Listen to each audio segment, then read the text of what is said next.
الحمد لله وكفى وسلام على عباده الذين اصطفى أما بعد قال النبي صلى الله عليه وآله وسلم من سلم المسلمون من لسانه ويده أو كما قال عليه الصلاة والسلام۔ آپ صلی اللہ علیہ وآلہ وسلم نے فرمایا کہ کامل مسلمان وہ شخص ہے کہ جس کے زبان اور ہاتھوں کی ایذا سے دوسرا مسلمان محفوظ رہے۔ میرے محترم دوستوں،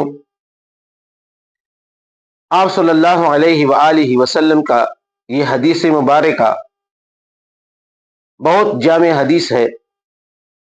امام اعظم ابو حنیفہ رحمۃ اللہ علیہ نے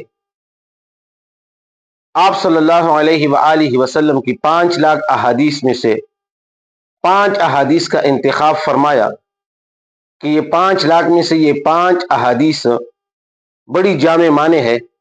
ان میں سے ایک حدیث یہ بھی ہے۔ اس حدیث کے الفاظ پر اگر غور کیا جائے تو بڑا عجیب وضاحت اور مفہوم سمجھ میں آتا ہے۔ آپ صلی اللہ علیہ وآلہ وسلم نے پہلا لفظ المسلم کا ذکر فرمایا۔ مسلمانوں کو غیرت دلانا ہے کہ آپ مسلم ہو کر، مسلمان ہو کر بھی دوسری مسلمان کو ایذا اور تکلیف پہنچاتے ہیں۔ یعنی مطلب یہ ہے کہ مسلمان کا یہ شان نہیں ہے کہ وہ دوسری مسلمان کو ایذا اور تکلیف پہنچائے۔ اس کے بعد فرمایا من سلم المسلمون، مزید تاکید اور اہتمام کیا کہ کسی مسلمان کو ایذا اور تکلیف پہنچانا جائز نہیں ہے۔ اس کے بعد فرمایا من لسانہ و یدہ، کہ اس کے زبان کی تکلیف سے بھی اور اس کے ہاتھ کی تکلیف سے بھی دوسرا مسلمان محفوظ رہے۔ تو آپ صلی اللہ علیہ وآلہ وسلم نے اشارہ فرمایا کہ ایذا اور تکلیف پہنچانے کے بہت سارے آلے ہیں، لیکن ان میں یہ 2 آلے سر فہرست ہیں۔ ایک ایذا پہنچانا زبان کے ساتھ اور دوسرا ایذا پہنچانا ہاتھ کے ساتھ۔ پھر ان دونوں کے اندر بھی آپ صلی اللہ علیہ وآلہ وسلم نے لسان کو ہاتھ پر مقدم کیا، زبان کو ہاتھ پر مقدم کیا، اس لیے کہ ایذا پہنچانے میں زبان کا دخل زیادہ ہے ہاتھ سے۔ مثال کے طور پر جو ایذا آپ زبان سے پہنچا سکتے ہیں، ہاتھ سے وہ نہیں پہنچا سکتے۔ مثال کے طور پر ایک آدمی طاقتور ہے تو اس کو آپ ہاتھ سے ایذا نہیں پہنچا سکتے۔ اگر ہاتھ سے ایذا پہنچانے کی کوشش کریں گے تو وہ دماغ ٹکانے لگا دیں گے۔ اس کو آپ ہاتھ سے ایذا نہیں پہنچا سکتے۔ اور چاہے طاقتور ہے اور چاہے کمزور ہے، لیکن اس کو آپ زبان سے ایذا پہنچا سکتے ہیں۔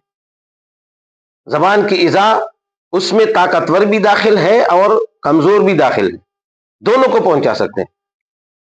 لیکن ہاتھ کی ایذا کے اندر کمزور تو ہے، کمزور کو تو پہنچا سکتے ہیں لیکن طاقتور کو نہیں پہنچا سکتے۔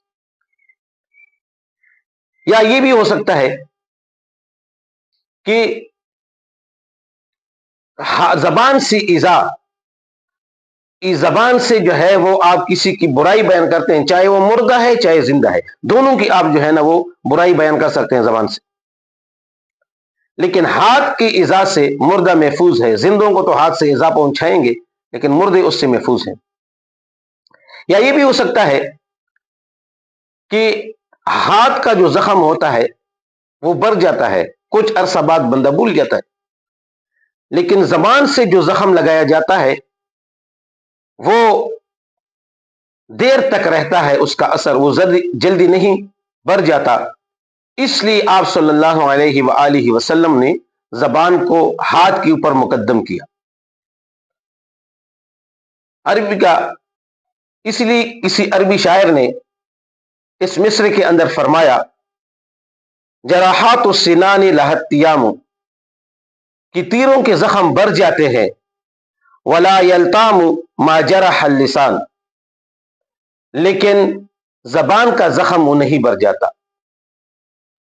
تو اس لیے آپ صلی اللہ علیہ وآلہ وسلم نے ہاتھ کو مقدم کیا زبان کے اوپر، زبان کو مقدم کیا ہاتھ کے اوپر، کہ ہاتھ سے ایذا زیادہ پہنچایا جا سکتا ہے زبان کے مقابلے میں. اللہ تعالیٰ سے دعا ہے کہ اللہ تعالیٰ ہمیں دوسرے مسلمان کو ایذا پہنچانے سے محفوظ کرے.